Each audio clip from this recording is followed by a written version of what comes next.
Good morning, this is Corky on a series of talks about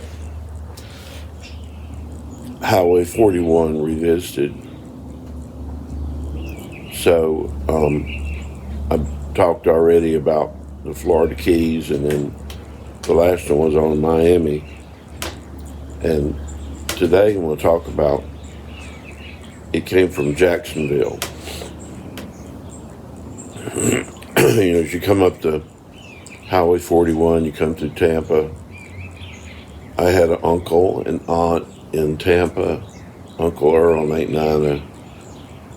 I just remember it. He smoked cigars, and they had a pet parrot. So I remember being in their home as a boy. I think that was where my family put me on the bus, was in Tampa to go to Miami on that Trailways bus on the Tamiami Trail.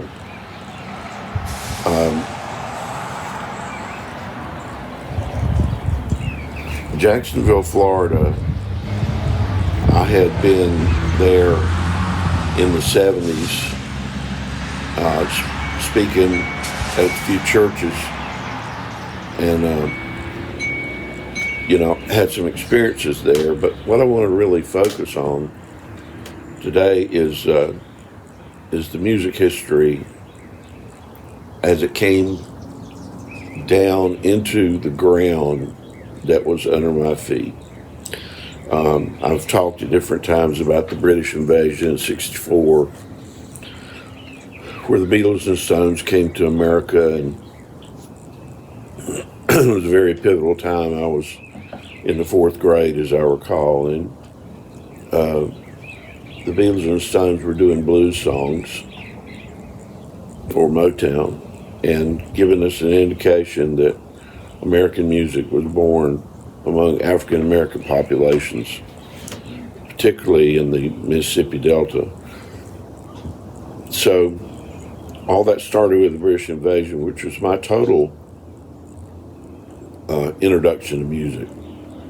So, I never had any music training of any kind outside of the British invasion and what followed.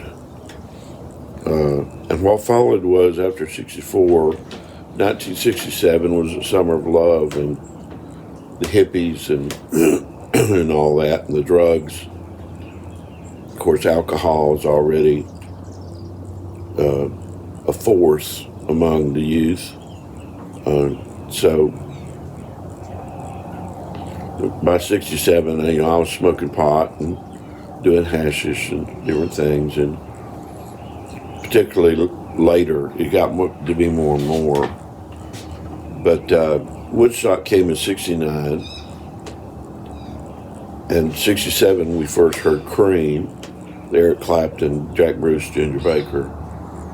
So Cream, and then the next big thing was Jimi Hendrix Experience, who debuted at Monterey Pop in '67, and then really broke big at Woodstock in '69, but died soon thereafter. So these artists, musical artists, that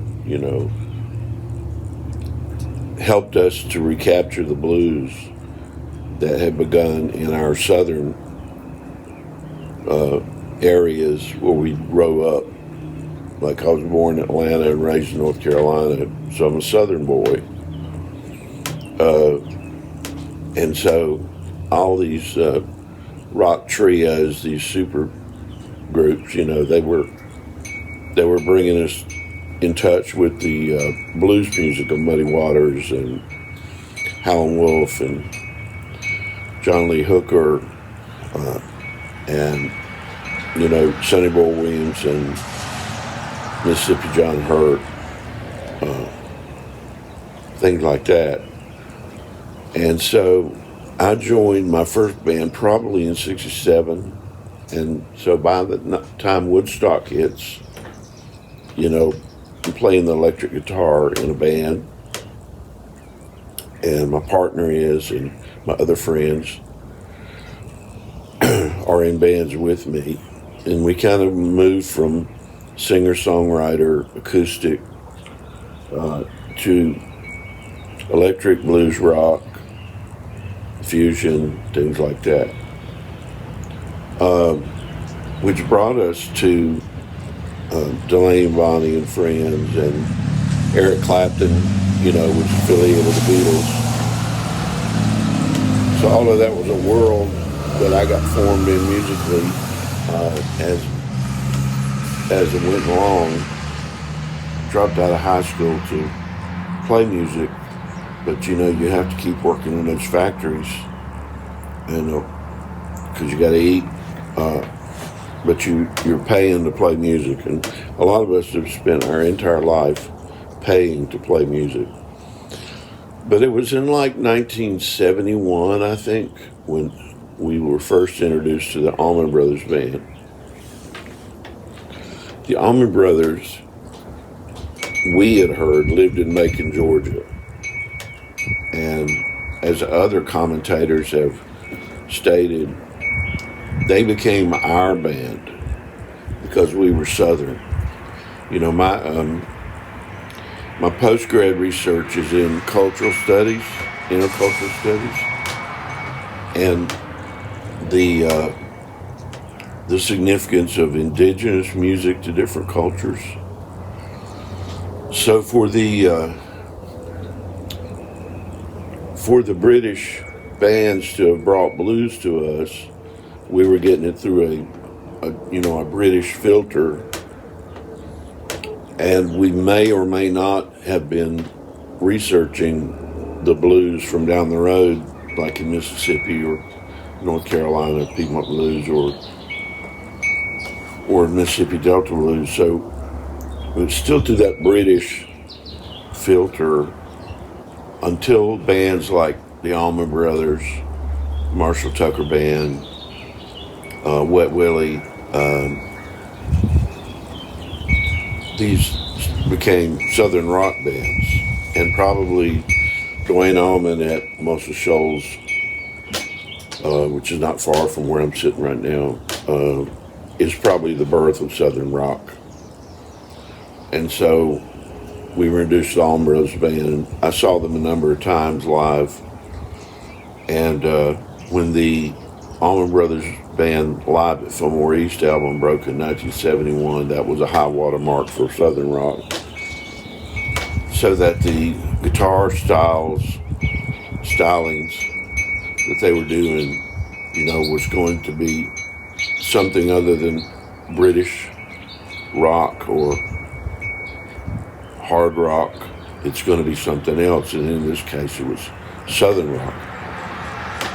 Well, what this did was this connected with our culture because we were Southern people, and there was this total kind of transformation, or really not transformation as much as an integration of our lives into the music we were playing. So we were no longer playing Beatles music, no longer playing, Mississippi Delta blues music. We were playing music of our own. And so, but it took a few years for us to find out that the Allman Brothers were from Jacksonville, Florida. So when you're coming up Highway 41, you come to Jacksonville, you're coming to the headquarters of Southern rock. Because I believe that Leonard Skinner also, from that area.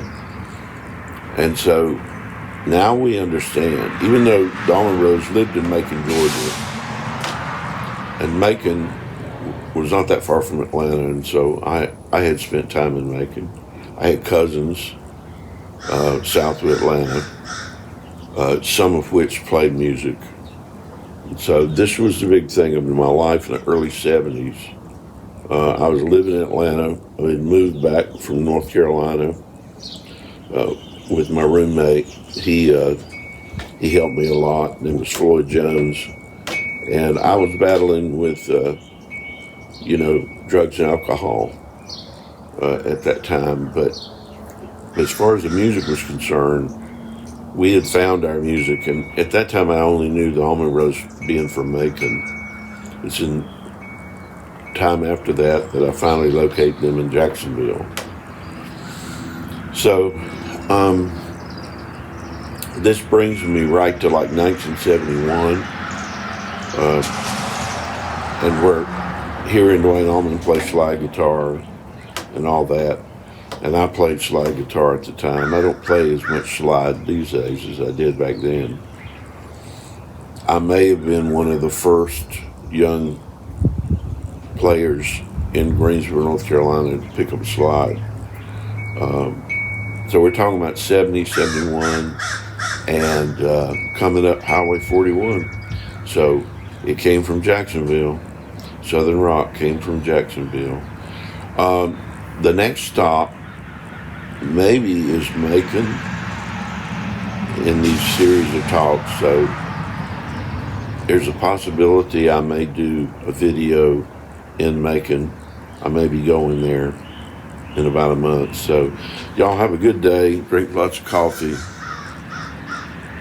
Enjoy yourself.